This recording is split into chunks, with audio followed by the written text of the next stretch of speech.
We need to take the energy from our hands, get that energy from the club head, and have it start to outrace our... In this video, I'm gonna go over the top 5 mistakes that I see every day that golfers make with their driver, and some of these are fairly simple to correct, and they also may resonate with you out there. I see this stuff all the time. My name is TJ Valentine. I'm a 25-year PGA teaching professional. I've been teaching this game a quarter century at this point, giving well over 30,000 lessons in person and remotely. And I hope my knowledge, my passion, and my experiences can help you along your journey to better golf or just having a little bit more fun with this sport. So if you do like this type of content, consider subscribing. I would appreciate you joining this growing community. And speaking of community, I'm gonna give away this brand new Callaway driver to one of you out there. So keep watching the video and I'm gonna explain how you can get your hands on this driver for free. I'm just gonna give it to one of you subscribers out there. So let's head to the lesson tee. Let's talk about mistake number 1. Let's get you hitting the driver a little bit better. So the first mistake that I see a lot of is incorrect tee height relative to how the golfer swings. And typically, most golfers tee the ball up too low. Let me explain. Ugh, don't get old. Now, I'm gonna generalize this, and I know not everybody falls into this category, but a majority of golfers that I see catch the golf ball on the downward part of the arc. So the angle of attack is negative. So they strike the golf ball with the club head working down. That's gonna cause a whole bunch of issues. Not gonna get into those. So what those players do is they typically tee the ball lower and lower and lower. Now, if I teed the ball too low and I tried to swing up on the golf ball, I'm probably going to top it. So by teeing it low, it really feeds the beast. We need most golfers to swing slightly up on the golf ball and have a positive angle of attack. But if that tee height is too low, you are going to always naturally want to swing down. And I always use the analogy of, if this ball was on the ground, are you gonna swing up at it or down at it intuitively? You're gonna swing down at it. So if you tee the ball too low, you're gonna get caught in a trap. You're gonna be trapped swinging down on the golf ball to make contact. Now, some of you may say, well, I've tried to tee the ball a little higher, and when I do that, I pop the golf ball up. Now, there is another fundamental thing in your swing that's going on that's producing the downward angle of attack, and maybe mistake number 4 has something to do with that. So keep watching. So how high should our tee be at address to optimize our intentions of swinging up on the golf ball? Well, here's my caveat to that. Everybody is a little bit different. I'm gonna give you a great starting point, a great baseline to start from, and then some players may need it a little bit higher, some players may need it a little bit lower than this to optimize the geometry of your swing. But in general, when you place that club head down on the ground, you want half of the golf ball above the top of the crown and half of the golf ball below, maybe even 3/4 of the golf ball above the crown and 1/4 below.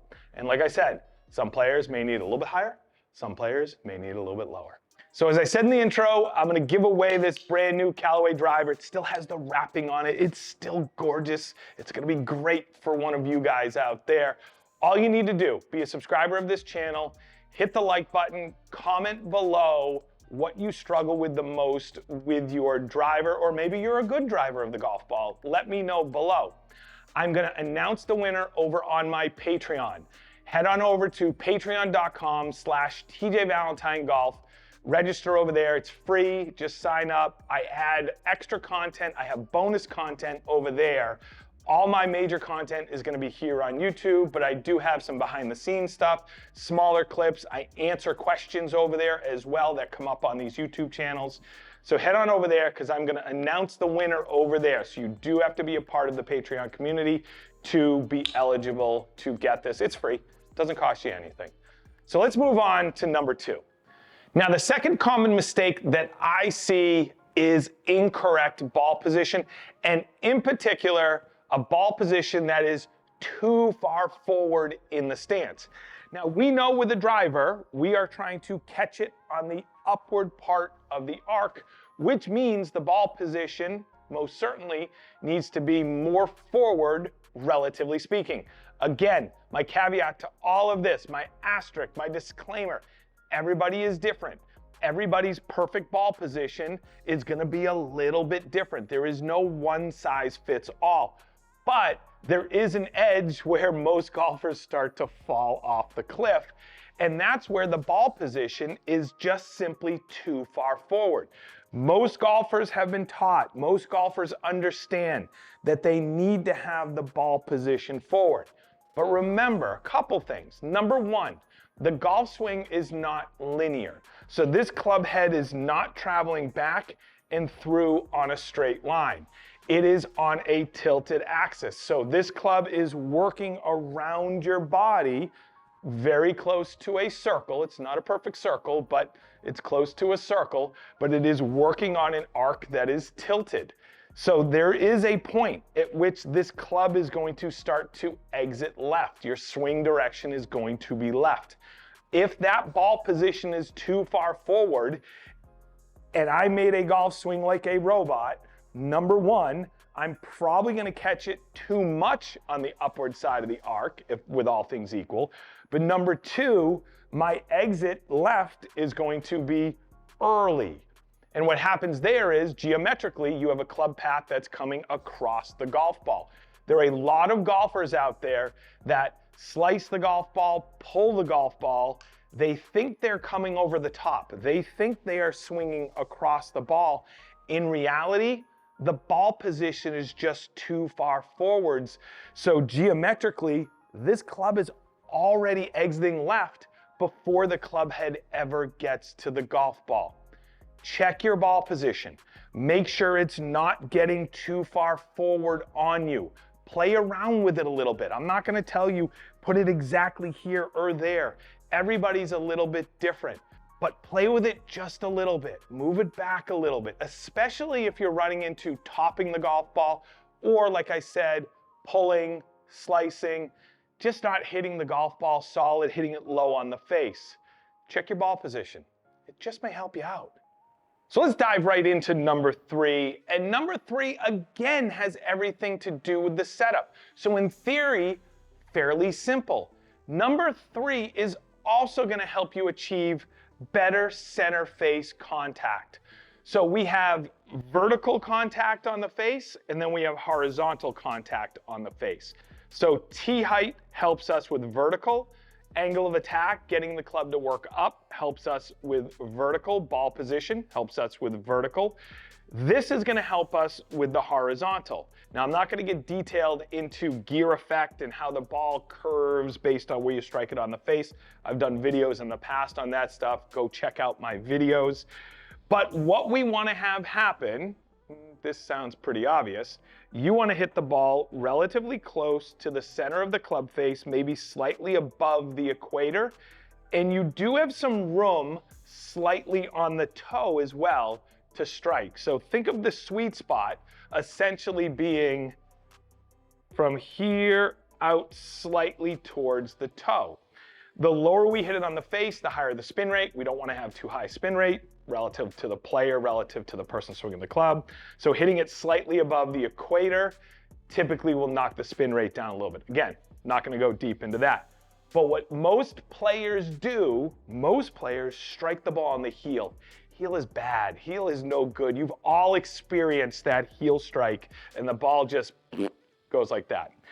You've all experienced the toe strike where obviously there's an extreme. If you get it way on the toe, there can be issues. But when we strike it on the toe, because of gear effect, typically you get that little toe draw to potentially a toe hook. But the spin rate's low, the ball runs, and people are generally more happy than hitting it on the heel. So how does this relate to what we're talking about here? All right, so we have good tee height now. We have good ball position.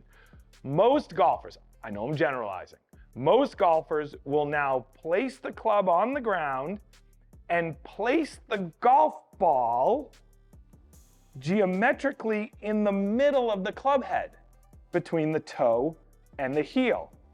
Well, TJ, doesn't that make sense? Because we want to hit the ball in the middle. Well, in theory it does. But remember, when you swing the golf club, we are trying to swing up on the golf ball, right? So if I'm swinging up on the golf ball and I start the golf club on the ground, watch what happens when I swing up. See how I'm now more lined up with the heel. So what I want you to do is, in your address position, set up with the ball slightly to the right of center. So if the golf club has some sort of a mark, again, one of you subscribers is going to get this driver, but you'll notice there is what Callaway calls the chevron logo on top of that. A lot of drivers, most drivers, have arrows, and they're, for the most part, in the center. You can utilize that arrow by aiming it for a right-handed golfer on the left side of the golf ball. So the arrow is now on this side of the golf ball. This will give you geometrically some room for the club to work up, and now you're more in the sweet spot. It is amazing how many students I have when I make this adjustment, all of a sudden, start hitting the ball in the center. So make sure when you set up to that golf club, you are setting up slightly on the toe at address. The only players that this doesn't necessarily pertain to are players that hover. And I want to know, truly, I want to know, are you a hoverer of the driver? Comment below and let me know. I know it's a small percentage of golfers out there, but some of the greatest of all time hovered the golf club. I want to know why you do that as well if you do. And if you don't, have you tried doing that? Has it been effective? Yep. I'm always up for trying things because you never know how players move differently, and you never know how certain things get affected by trying these little things. Not huge dynamic mechanical things necessarily, but let me know. I'm genuinely curious. All right, let's talk about number 4. Number 4 ties into the first 3 things that we talked about. Number 4 is all about helping you work the club a little bit more into, out, and up on the golf ball. This is something that naturally will happen. Most golfers, I know I'm generalizing whenever I say most golfers, but it is true.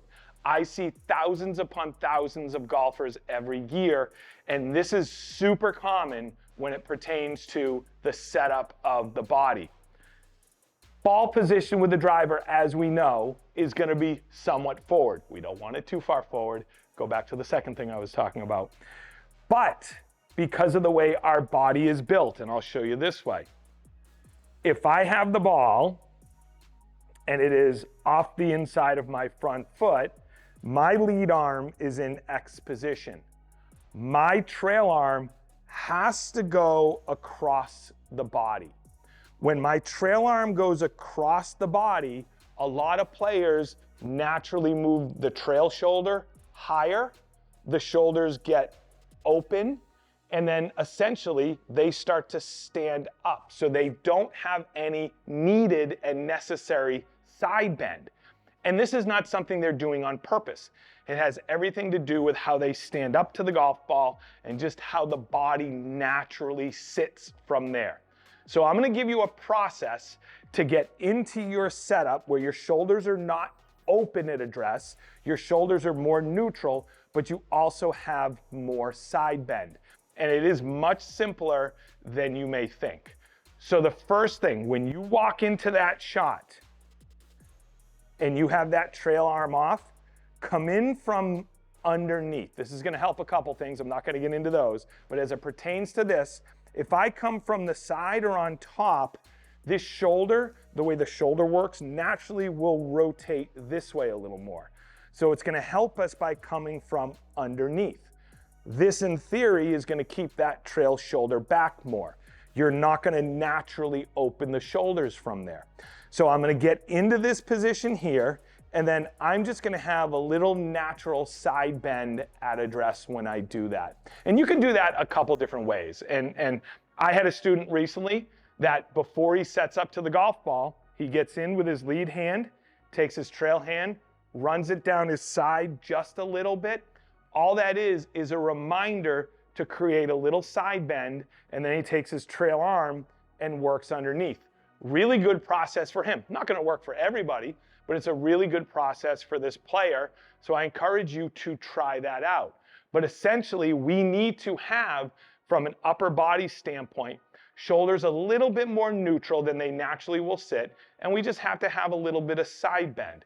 This is gonna help produce a little less outside and in type of swing. It's not the end all, trust me, but it's gonna help produce a little less out to in. But ultimately, the biggest thing that most players struggle with the driver is it's gonna help create more of an upward angle of attack. If you're putting together the ball position, if you're putting together the tee height together with this, as well as starting the golf ball slightly on the toe, you're gonna give yourself technically the greatest chance to hit the best drives you can before you ever swing the golf club. The fifth and final mistake that I see can absolutely influence the first four mistakes. And it could be the reason why you do make a mistake on one of the first four or all of the first four.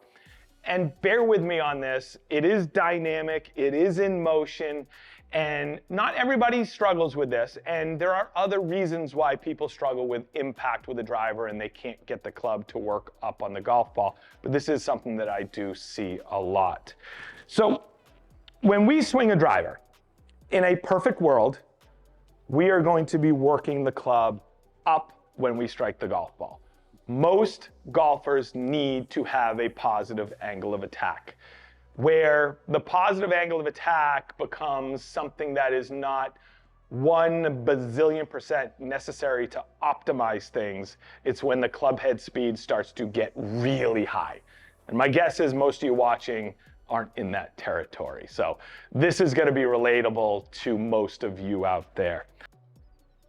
When golfers swing and pull the handle too long, we cannot swing up on the golf ball. And what I mean by that is they drag the handle to the point where the handle is either in line or past the golf ball. There is now no space for us to normalize the club to the point where it is working up unless we do something complicated, complex, or dramatic, such as hanging back. And obviously we don't want to do that. So we need to, what we call, normalize the club or release the club. And when I say release the club, I'm not talking about rotating the face. I am talking about simply, this is our address position. When the club goes back, we create levers, we create angles. We have to get out of those levers and angles. And a lot of players do not get out of those levers and angles until it's too late. And actually, let me get a prop. Hold on one second. I've used this hammer in other videos, but this is a perfect example. So if this golf ball is a nail and I'm trying to hammer this nail with a golf club, I am not going to do this to hammer the nail, right? I am going to release the hammerhead into the nail. Just like if I'm nailing a nail into the wall, I am not going to pull the hammerhead. I'm going to release the hammerhead into the nail to generate the most amount of energy from here to get that nail to go into that wall. I am not going to do this. You're probably gonna hit your hand on the wall if you did that. And intuitively, if you've ever grabbed a hammer, I'm sure most of you have, you're not gonna do this. You're going to release the hammerhead into the nail. So as it pertains to the golf swing, why are we holding on to that? I'll tell you why. Most people are trying to create lag. Most people are trying to hold these angles. Yes, lag is a real thing, it's physics, but we have to get out of those angles. We have to get out of those angles early. Think of it this way. When I swing, when you swing, our hands are moving at a certain speed. Tour average is roughly 22-ish miles an hour with a driver. So their hands are moving at peak speed 22 miles an hour. They reach peak speed back here. So their hands are moving the fastest here. Now, if I was pulling the handle like that, my peak speed is going to be somewhere in here. And what happens is you don't have time for this guy to release. So we need to start feeling like we are releasing the golf club back here. We need to normalize that club earlier. We need to take the energy from our hands, get that energy from the club head, and have it start to outrace our hands by the time we get back to the golf ball. If we're pulling and holding too long, we don't have enough time and space to do that. So think about that. Measurably, I measure a lot of players' hand speed, specifically with the driver. And most players' peak hand speeds are somewhere down here. Now from here, they're trying to put the brakes on to allow the club head to get past. Flipping, backing up, all sorts of other things start to occur. So we need to start to understand that we have to start to normalize and release that golf club back here in order to have time for the energy and the speed to go from here to this point.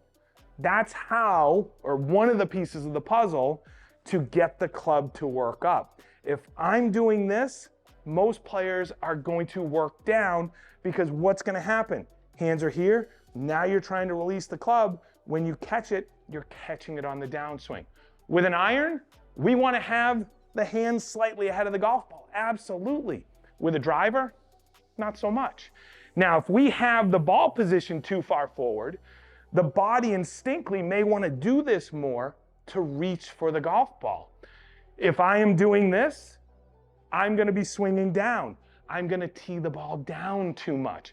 All of these things work together, and that's why I needed to talk about this piece of the puzzle as well, because if you're good with your ball position, if you're good with the tee height, if you're good with the setup of the driver, and you still do this, you're not going to hit the ball well. You'll actually probably hit it worse. You'll probably hit some pop-ups, just those ugly shots overall.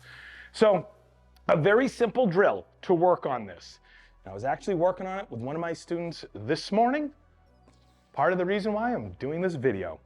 So I have one of my favorite training aids, and I encourage every golfer to get one of these lag shots, whether it's an iron, a driver, a putter, wedge, get them all.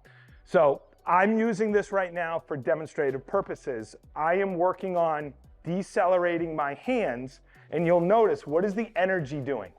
I'm getting the energy from the club head now, because you can see it in the flexion of the shaft, to start to work more than my hands at that point.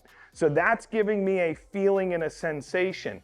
If you do that little pump drill before you hit some shots, you will measurably start to put your hand speed, your peak hand speed, in a better place. You see tour players doing this. You see a lot of players doing this, elite players. There's a reason. We don't want to hold on to that angle too long. We just don't have space. The other bonus, you're actually going to gain a little more speed by normalizing this club at the right time. If you are interested in any of the lag shot stuff, I'll put a coupon code down below in the description. Thanks for watching. I'll see you in the next one.